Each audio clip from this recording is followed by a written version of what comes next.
घोटी व वाडीभरे परिसरातील अवैध हातभट्टीचे दारू अड्ड्यांवर स्थानिक गुन्हे शाखेचे छापे। नाशिक जिल्ह्यातील अतिदुर्गम भागात डोंगर दऱ्यांमध्ये तसेच नदी नाले पाण्याचे डोह असलेल्या विविध ठिकाणांवर छुप्यारित्या सुरू असलेले हातभट्टीचे दारू अड्ड्यांवर स्थानिक गुन्हे शाखेने कारवाई केली आहे। 12 एप्रिल रोजी स्थानिक गुन्हे शाखेचे पोलीस निरीक्षक दत्तात्रय शिंदे यांचे पथकांनी घोटी पोलीस ठाणे हद्दीतील पिंपळगाव मोर डोंगराचे पायथ्याशी तसेच वाडीभरे पोलीस ठाणे हद्दीत मुळेगाव शिवातील डोंगर भागातील जंगलात अवैधरित्या सुरू असलेल्या हातभट्टीचे दारू अड्ड्यांवर छापे टाकून कारवाई केलेली आहे।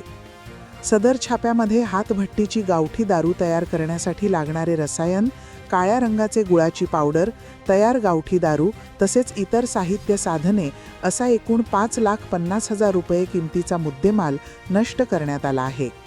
यातील आरोपी हे पोलिसांची चाहूल लागताच डोंगर दऱ्यांमध्ये पळून गेले असून त्यांचे विरुद्ध घोटी व वाडीभरे पोलीस ठाण्यात गुन्हे दाखल करण्यात आलेले आहे।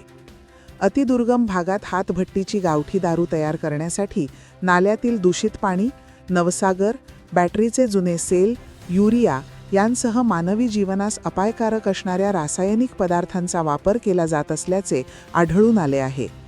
जिल्ह्यात अशा प्रकारचे गावठी दारू हातभट्टीचे अड्डे आपल्या परिसरात सुरू असल्यास पोलिसांना तात्काळ संपर्क साधावा असे आवाहन ग्रामीण पोलीस दलातर्फे करण्यात येत आहे।